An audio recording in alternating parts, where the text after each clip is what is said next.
that we are raising, that we are thinking, that the world is thinking.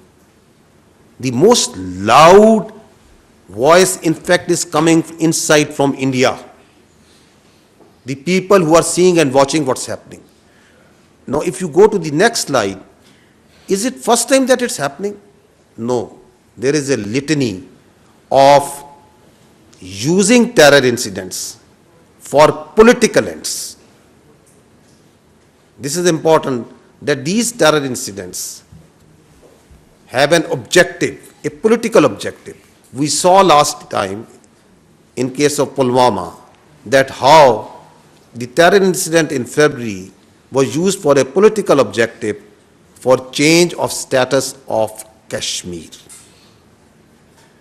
And we are seeing now that a terror incident, that an incident that happened in Pahalgam is being used for the purpose of Indus Water Treaty, for distracting the Pakistan's continuous and very hardly fought and won war on the terrorism, the CT effort of Pakistan, and the efforts, the successful efforts for reviving the economy. And there is a list of these incidents. I'll just give you examples of two incidents. If you go on the next slide, so the history speaks for itself, that what happened in Chatti Singhpura 2000, exactly 25 years ago. After a quarter of a century, it's the same playbook being repeated again and again.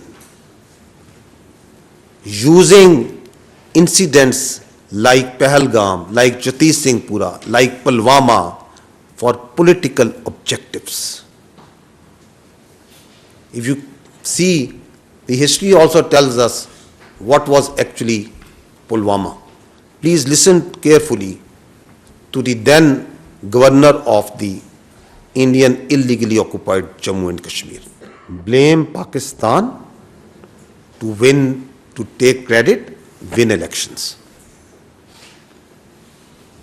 Now, there is another important fact that needs to be considered in the situation that the region is facing today, and that is the phenomenon of the fake encounters using the illegally held Pakistani prisoners in India.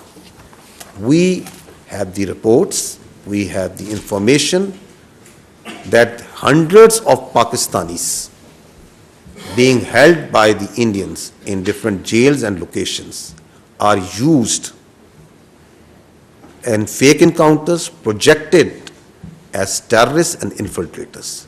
I'll give you just few examples.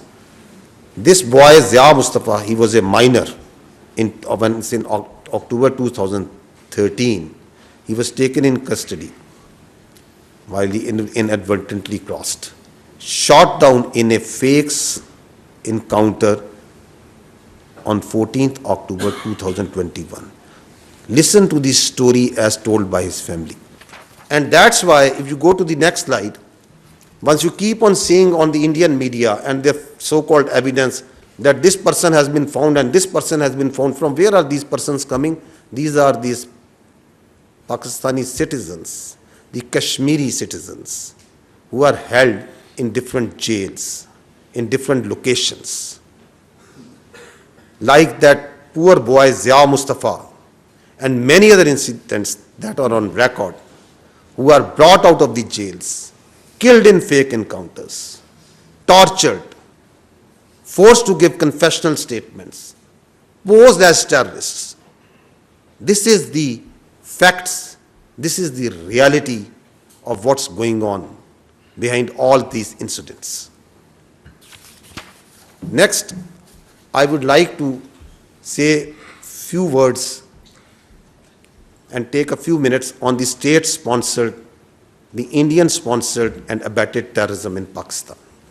The leaders of multiple terrorist groups operating in Balochistan, who having after surrendered, are revealing in detail that how they were funded, they were helped, and how their sponsorship was done by India. In the next slide, you can see a terrorist operating and sponsored by India, Aslam Achu, in Indian hospital, and an Indian provided passport of Afghanistan of his. in next slide, you can see that once the Jafar Express happened, the internationally recognized terrorist organization BLA, his spokesperson, where was he sitting? He was sitting on Indian channels, wearing a mask, coming on multiple Indian channels, and glorification of a terrorist sect, which, by the way, the state of India has not shown any concern or condemned so far. This is again very interesting. This footage that the Indian TV channels showed was made by the terrorists once actually the Jafar Express ID was blown. So this was only available with terrorists. And who are the first electronic channels who started showing it? It's the Indian channels. This is vehement, clear glorification of terrorism being done in Pakistan. If you move to the next slide, you will find that not long ago, it was Pakistan, as repeatedly has been telling this, and this is the evidence that Pakistan put in front in this room on Indian sponsored and abetted terrorism in Pakistan once the transnational killings of Pakistanis was done. And is it only restricted to Pakistan? No, it's not. It's transnational. Listen to what the other parts and the leaders of the other countries are saying.